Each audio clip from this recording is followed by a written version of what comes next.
শুভ সকাল বন্ধুরা। আজ আবার একটা নতুন দিনের শুরু। সকালবেলা আজকে অনেক ভোরবেলা উঠেছি একটা কারণেই, ঠাকুরের ফুল আনতে যাব।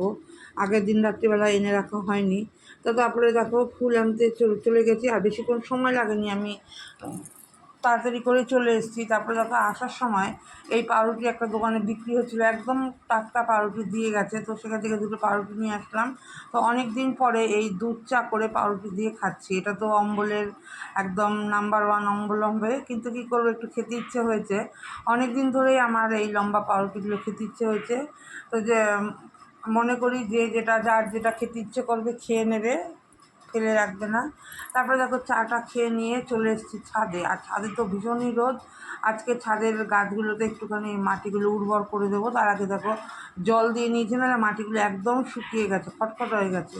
তো তারপরে রোদের মধ্যে বসেই করলাম, কি করব, পরে আর তো বিকেলের দিকে সময় হয় না। তো তারপরে দেখো এগুলো করে নিয়ে স্নান করে তো পুজোর এখানে চলে এসেছি। আর আজকে বৃহস্পতিবার মানে মারাত্মক, পুজোতে দেরি হয়ে যায়। আর দেরি হওয়ার কারণও আছে, সমস্ত কিছু পরিষ্কার পরিচ্ছন্ন করে তারপরে তো পুজো শুরু করি, মানে ঠাকুরের এখানকার। তো তারপরে দেখো এতগুলো ঠাকুরকে সব কিছু পুজো টুজো দিয়ে অনেকটাই সময় লাগে। এমনি দিনে আমার সময় লাগে, আর বৃহস্পতিবার তো আরও বেশি সময় লাগবে। তারপরে দেখো পুজো করে নিয়ে আজকে শুধুই জলখাবারে পাউরুটি, এই দুটো পাউরুটি এনেছিলাম। একটা তো খেয়ে নিয়েছি সকালবেলা চা দিয়ে, আর একটা এই পুজো দিয়ে উঠে ভাবলাম কি চলো এটা একটুখানি বাটার দিয়ে একটুখানি টোস্ট করে নিই। বাটার টোস্ট করে নিলাম আর দুটো সন্দেশ নিয়ে নিলাম। এই দিয়ে তো সকালে জলখাবারটা খেয়ে নিলাম। আর সকালে জলখাবার খাওয়ার পরে এত রোদ আর গরমে আমি একটুখানি বসেছিলাম, কারণ এক নাগারে সেই সকাল থেকে উঠে কাজ হচ্ছে, তো রেস্ট পাইনি, তো একটুখানি বসেছিলাম। তারপরে রান্নাঘরে চলে এসেছি। রান্নাঘরে এদিকে দেখো আমি প্রথমে তো গ্যাসটা ধরিয়ে আগে ভাতটা বসিয়ে দিই, ভাতটা করি, তারপরে অন্যান্য তরকারিগুলো করি। তো তারপরে দেখো এখানে রুই মাছের ঝোল করবো। এদিকে তো ভাত হয়ে গেছে, রুই মাছের ঝোল করব। তো ভাবলাম কি চলো এই গরমের মধ্যে আলু পটল দিয়ে পাতলা করে একটুখানি রুই মাছের ঝোল করব। তো তাই করে নিলাম। এখানে রুই মাছের ঝোল করেছি, আর ডাল, আর আগের দিনের পুঁই শাক ছিল সেটা দিয়ে তো হয়ে গেছে, আর একটুখানি আলু ভাজা করেছিলাম। তো এই দিয়ে তো রান্নাবান্না খাওয়া দাওয়া আজকে আমার হয়েছে।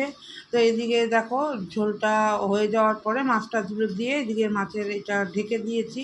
একটু ফুটলে সেদ্ধ হয়ে গেলে নামিয়ে নেবো। এটা তো আর অনেক হাবিজাবি রান্না না, জলদি রান্না। তো তারপরে দেখো এখানে আমি সব কিছু রান্নাবান্নার নিয়ে গুছিয়ে বসেছি, এবার খাবো, কারণ সব কাজকর্ম হয়ে গেছে, খাওয়া দাওয়া করবো। তারপর সন্ধ্যেবেলা দেখো একটু রেস্ট নিয়েছিলাম।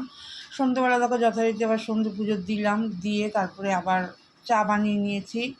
কারণ কি সন্ধ্যেবেলা চা না খেলে, যতই গরম পড়ুক, গরমে চা ভালো লাগে না, কিন্তু সন্ধ্যেবেলা সকালবেলা চা না খেলে শরীরটাও ভালো লাগে না, কীরকম যেন একটা এনার্জি পাওয়া যায় না। তো কী করবো, এক কাপ তো চা বানিয়ে নিলাম, চা বানিয়ে চা খেয়ে নিয়েছি। তারপরে দেখো আজকে বৃহস্পতিবার, আর বৃহস্পতিবারে তো প্রত্যেক বৃহস্পতিবারে তো আমি আলতা পড়ি।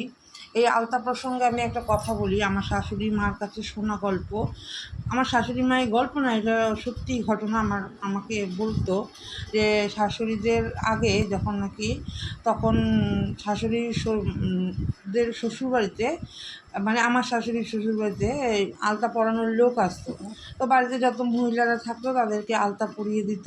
তো এই সমস্ত কথাগুলো শাশুড়ির মুখ থেকে শুনেছি। তো তারপরে তাই ভাবি যে এখন তো আমাদের আর আলতা পরানোর লোক নেই, তাই আমরা নিজেরাই আলতা পরে নিই।